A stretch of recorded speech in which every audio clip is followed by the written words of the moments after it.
Saudara, dalam 10 tahun jumlah penduduk Indonesia bertambah 32,57 juta jiwa. Kini Indonesia didiami oleh 270,2 juta orang.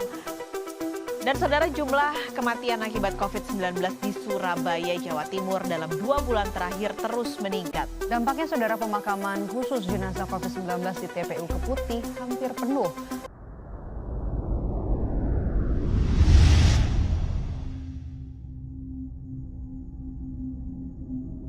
Populasi perkembangan manusia semakin mengalami penambahan setiap harinya. Dengan bertambahnya populasi tersebut, maka akan semakin bertambah jumlah kebutuhan yang diperlukan.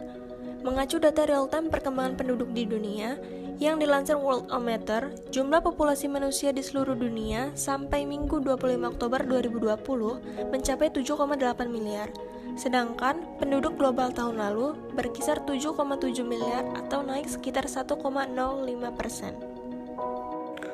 Untuk Indonesia sendiri, sensus penduduk tahun 2020 mencatat penduduk Indonesia pada September tahun 2020 sebanyak 270,20 juta jiwa. Sejak Indonesia menyelenggarakan sensus penduduk yang pertama pada tahun 1961, jumlah penduduk terus mengalami peningkatan. Hasil sensus penduduk tahun 2020 dibandingkan dengan sensus penduduk tahun 2010 memperlihatkan penambahan jumlah penduduk sebanyak 32,56 juta jiwa atau rata-rata sebanyak 3,26 juta setiap tahunnya. Faktor-faktor yang menyebabkan terjadinya ledakan penduduk yaitu 1. Tingkat kematian yang menurun, 2. Tingkat kelahiran yang tinggi, dan 3. Adanya pernikahan dini. Pernikahan dini, yang juga dikenal dengan istilah pernikahan muda, dapat menyebabkan ledakan penduduk karena nantinya akan turut meningkatkan jumlah kelahiran, terutama jika program keluarga berencana belum dijalankan maksimal. Masalah lingkungan yang utama menurut Emil Salim, Slamet Prawi Hartono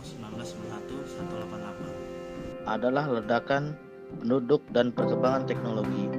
Kedua, masalah tersebut secara langsung berhubungan dengan manusia. Ledakan penduduk timbul karena manusia yang terus aktif bereproduksi.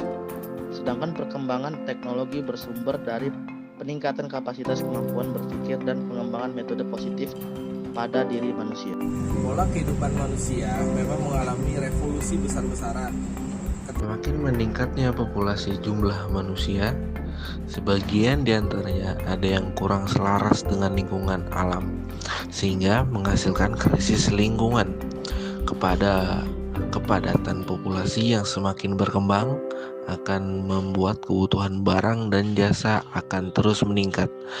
Banyak orang yang memiliki kendaraan, jalanan jadi macet, polusi udara meningkat, dengan konsumsi energi yang berlebihan akan membuat lingkungan semakin tercemar dan juga meningkatkan kebutuhan ruang dan lingkungan hidup. Jika berbicara mengenai meningkatnya kebutuhan ruang, tentunya dengan meningkatnya populasi manusia, tak bisa dipungkiri bahwa kebutuhan akan lahan pemakaman atau kuburan perlu dipikirkan.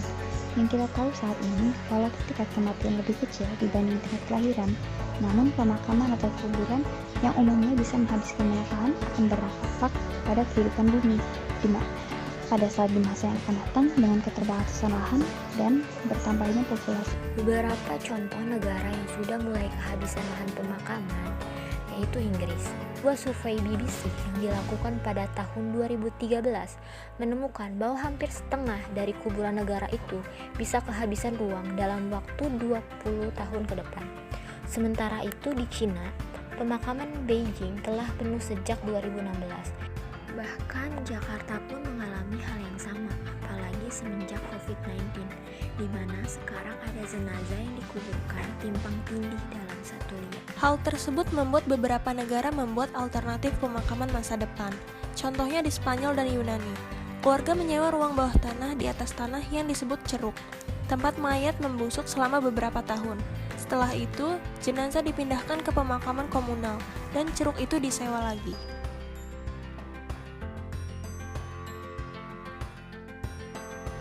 Jadilah manusia yang bijak yang tidak menggunakan energi secara berlebihan, dengan tidak membuang sampah sembarangan, menggunakan hasil daur ulang, melakukan penghijauan bersama menjaga bumi.